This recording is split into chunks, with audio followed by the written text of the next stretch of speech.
పక్కుమంటారు BC సోదరులు కానీ యాదవ్ బిడ్డలు కానీ ప్రతి ఒక్కడు క్రమశిక్షణ ఉంటే వాడిని ఇప్పటివరకు ఎప్పుడో సస్పెండ్ చేసేది రేవంత్ రెడ్డి గారు.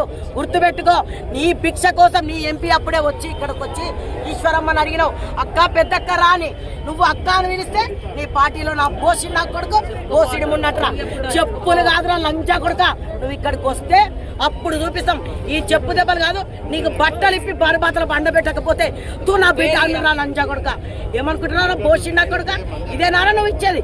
ఇదేనారా నీ సంస్కారం నేర్పింది నీ అమ్మ? ఎప్పటి వరకు క్షమాపణ చెప్పాలి.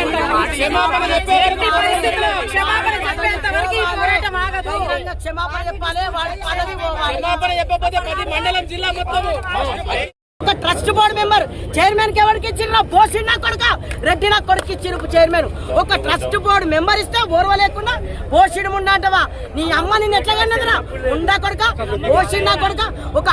ఒక నీ అమ్మమ్మ వయసు ఉంటుందిరా, అలాంటి ఆమెను పట్టుకొని ఈ రోజు బోసిడి నా ముండా అని మాట్లాడతావా? అరే దమ్ము ధైర్యం ఉంటే నిజంగా నువ్వు మొగోనివి అయితే మాది ఉండదా నీది ఉండదా అంటున్నావు. నీ 6% ఉంటుందా మేము ఉంటామా? బరిలోకి దిగితే కదరా తెలిసేది. ఇప్పటి వరకు మా చూడలేరు. ఇప్పటి వరకు అనేక రాష్ట్రాల్లో మా యాదవ్ బిడ్డల మీద కానీ అన్ని బీసీ బిడ్డల మీద దాడులు జరుగుతూ నవ్వుకున్నాం. మా నల్లగొండ జిల్లాలోనే 7 మంది యాదవులను బలి తీసుకున్న చరిత్రనా ఈ నా కొడుకులది. అయినా సరే అని ఓపిక పట్టినాం. ఓపిక ఒక పెద్ద మనిషారా, ఒక పెద్ద మనిషి మీద మీ ప్రతాపమా? ఇప్పుడు బిడ్డ నువ్వు దమ్ముంటే ఎల్బీ నగర్ చివరస్తాకు వచ్చి నీ పత్రానికి నువ్వు అన్నావు కదా మీరు తలుచుకుంటే మేము ఉండమని. సరే మరి మీరు తలుచుకుందామా మేము తలుచుకుందామా?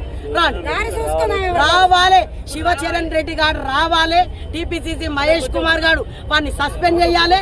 ప్లస్ మా ఈశ్వరమ్మ యాదవ్ పాదాలు పాలతో కడిగి వాడు క్షమాపణ చెప్తే గానీ. కాంగ్రెస్ పార్టీలో ఏ తప్పు చేసినా కూడా మరి క్రమశిక్షణ కమిటీ ఉంటది కదా, దానిపైన మీరేమంటారు? క్రమశిక్షణ లేని క్రమశిక్షణ ఎక్కడుందని? క్రమశిక్షణ ఉంటే ఇప్పటి వరకు 3 రోజులైంది. ఈ రోజుకి మేము నిన్న లేకుండా నిన్న సాయంత్రం నుంచి డెడ్ లైన్ పెట్టి రాత్రి గ్రూప్ చేసిన